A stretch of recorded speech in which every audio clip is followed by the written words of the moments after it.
নমস্কার, আমি শর্মিষ্ঠা। আমার নিজস্ব চ্যানেল ঠাকুমার ডায়েরি থেকে বলছি। সামনে কালী পুজো, ভাইফোঁটা সবকিছুকে মনে রেখে আমি আজকে আপনাদের সঙ্গে মিষ্টি কিছু বাড়িতে বানানো যায় কিনা সেটা আমি শেয়ার করছি। আমি এখানে ছানা করে রেখে দিয়েছি। এবার ছানাটিকে আমি জল ঝরিয়ে নেব। ছানা থেকে আমি পুরো জলটা ঝরিয়ে নিচ্ছি আস্তে আস্তে।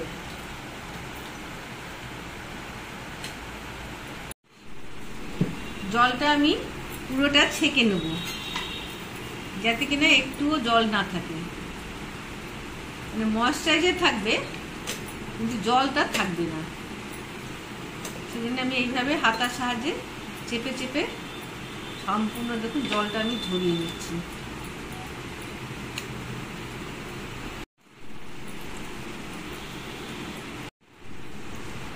এই দেখুন জলটা আমি সব ছেঁকে নিয়েছি, একদম চিপে চিপে নিয়েছি জলটা। এই যে জলটা আমি এবারে ফেলে দিচ্ছি।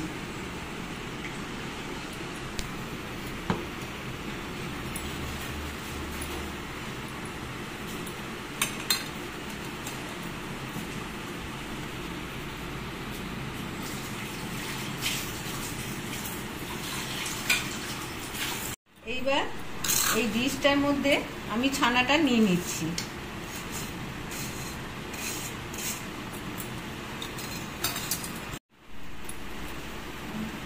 ছানাটাকে খুব ভালো করে হাত দিয়ে এইভাবে হাতের তালুর সাহায্যে খুব ভালোভাবে আমাকে মেখে নিতে হবে, যাতে কিনা একদম সুন্দরভাবে নরম হয়ে যায়।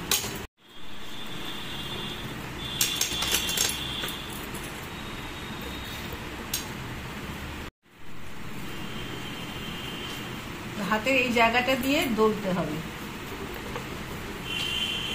যত আমি হাতের এই তালুর সাহায্যে এইভাবে আমি হাতের তালুর সাহায্যে এটাকে রগড়াবো, ততই জিনিসটা মসৃণ এবং নরম হবে। ধৈর্য নিয়ে এটাকে কিন্তু এইভাবে হাতের তালু দিয়ে এটাকে রগড়াতে হয়।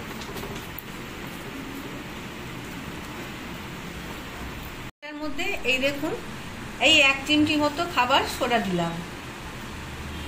আর এই খাবার সোডাটা যাতে কিনা ভালো করে গুলে মানে মিশে যায় ছানাটার সঙ্গে, তার জন্য আমি 1 চামচও কম জল দেব। এই জলটা আপনারা গোলাপ জলে ইউজ করতে পারেন। এই চামচের 1 চামচ সুজি, এই জায়গাটা আপনারা ময়দাও ব্যবহার করতে পারেন। দিয়ে এবার আমি খুব ভালো করে এটাকে মাখবো। খুব সুন্দর করে আমাকে এটা এখন মাখতে হবে। নিলাম আর ফ্লেমটা আমি ভালোই বাড়িয়ে দিলাম। দিয়ে আমি এখানে 1/2 কিলো দুধের ছানা নিয়েছি, আমি সেই মতোই এখানে চিনি নেব। আপনারা আপনাদের পছন্দ মতো দেবেন। আমরা এরকম আন্দাজেই মিষ্টি নিই। 1/2 কিলো দুধেতে এই 2 চামচ চিনি দিই। এবার দিয়ে দেবো বেশ খানিকটা জল, যাতে কিনা এটা গুলে ওঠে।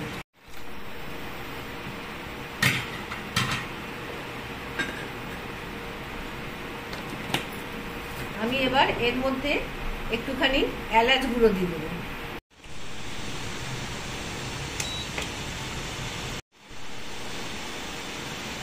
বানিয়ে এরকম মিষ্টি আমরা যদি ভাইফোঁটার দিনে ভাইদের পাতে তুলে দিতে পারি, তার থেকে আনন্দ বোধহয় আর কিছুতে নেই।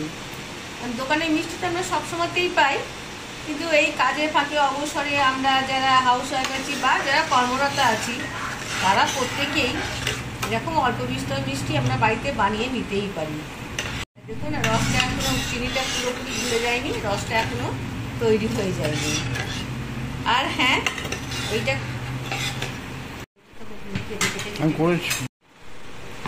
এই দেখুন আমি এখানে কতগুলো করে রেখেছি। আমি এখানে কতগুলো গড়ছি। শেপটা আপনারা আপনাদের অনুযায়ী করবেন, কিন্তু হালকা হাতে করতে হবে, এটা মনে রাখতে হবে। ভীষণই হালকা হাতে করতে হবে।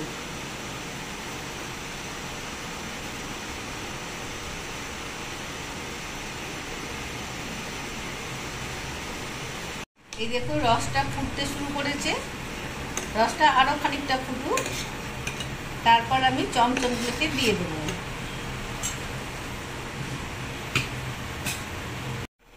এই দেখুন রসটা মোটামুটি এখনো অনেক পাতলা আছে, এর মধ্যেই আমি আগে থেকে গড়ে রাখা এই চমচমগুলোকে দিয়ে দিচ্ছি। এই রসে কিন্তু এটা বেশ খানিকক্ষণ ফুটবে এবং আপনারা লক্ষ্য করবেন এগুলো কিন্তু আস্তে আস্তে যখন আরো ভালো করে ফুটবে এগুলো সব ফুলে ফুলে উঠবে।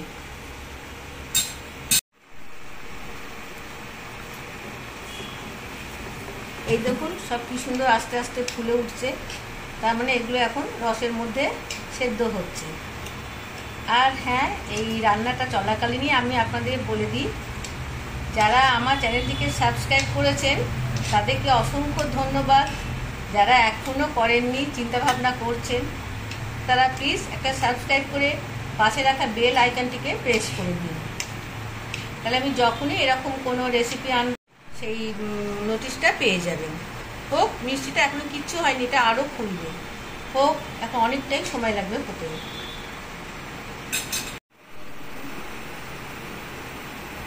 এইবার দেখুন আমি এখানে একটু সরিয়ে 1 হাতা ঠান্ডা জল নিয়েছি, নিয়ে এই যে চারিদিকে এটাকে দিয়ে দেবো।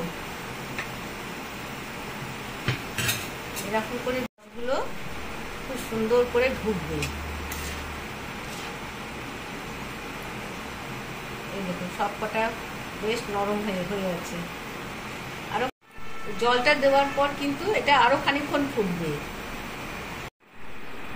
এইভাবে মাঝে মাঝে কিন্তু একটু এগুলোকে উল্টে দিতে হবে মিষ্টিগুলোকে, যাতে কিনা দুদিক সমানভাবে সেদ্ধ হয়ে যায়। আপনারা দেখতেই পাচ্ছেন আমি কত রোগা রোগা করে দিয়েছিলাম, আর সব দেখুন কত সুন্দর সুন্দর করে ফুলে গেছে।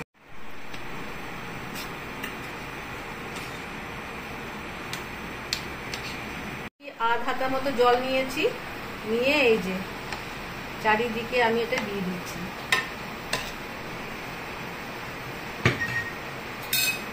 দিয়ে দিতে হবে।